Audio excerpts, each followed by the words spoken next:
OFM Sport.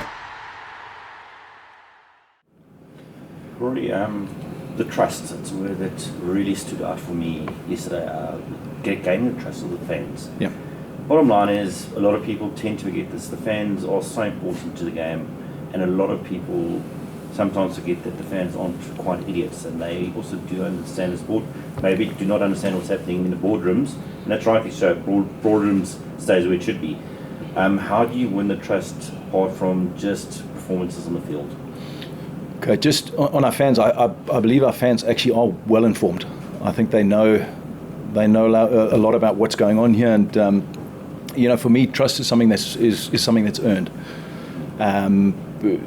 It's not an entitlement. Just because we're the Cheetah brand doesn't mean that we're entitled to a support base.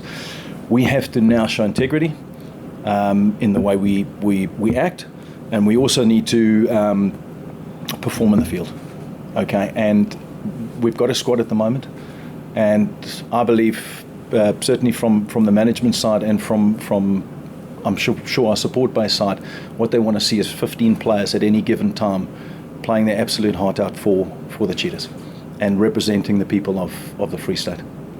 Because, the bottom line is also, we talk about the international competitions and playing in it, but the guys also have to prove that they are worthy of playing there by being able to compete. 100%. It was great reaching the knockouts of the Pro 14 back then and the EPCR Challenge Cup, but this last one was a tough one, and a lot of bricks have to be in place to make it happen and be competitive.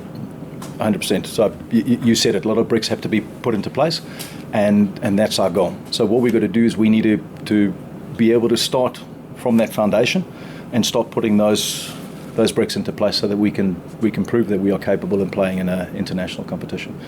And I know it's important for our support base for us to be playing international rugby. And, sadly there is a bit of a notion that, the Cheetahs are the Cheetahs. They in a bracket of some other teams. I believe they're not. I believe that Cheetah Rugby's got a rightful place in South African rugby, along with these guys that are busy competing at the highest level overseas. So how do we take what's happened over the last years and, because it's one brick at a time, one bite at a time, literally, to get that happen. And how do we change that perception that the Cheetahs aren't just a Currie Cup team?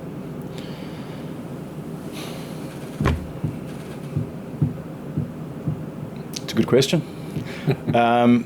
No, Morgan, I think, again, it's to change a perception. Again, it takes time. I'm hoping that we've got a fresh start here. I'm hoping that we get the support of the people of the region. Again, it's not an entitlement.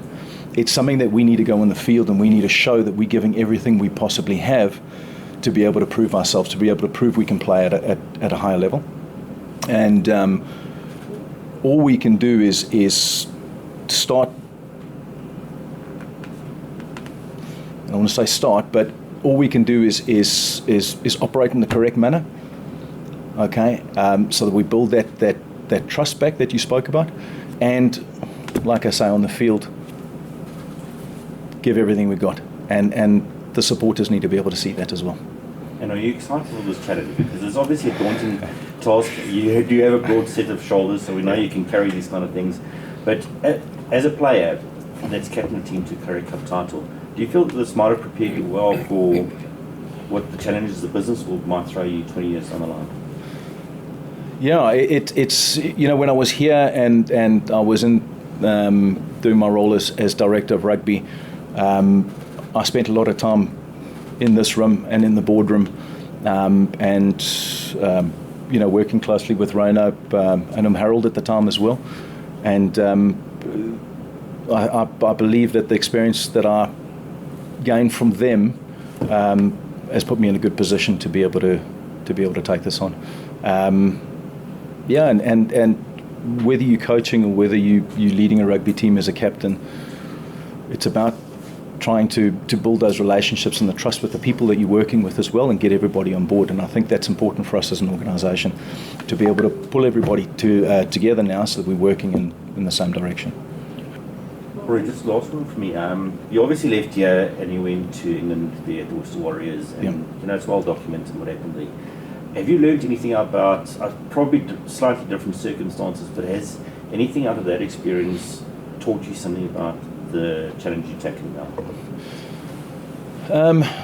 Morgan, I think every time you move to a new place, you sort of open your eyes to a different way of doing things, and I think there's nothing I can really pinpoint now that I'm going to say, okay, this is what we can take with. I mean, I'm passionate about academies and bringing young players through. You know, we established the Cheetahs Academy back in 2015, and I like the way they did it in the UK. So like that's one thing that I'll take with us, and it's one thing I'm going to share with the guys in the rugby department.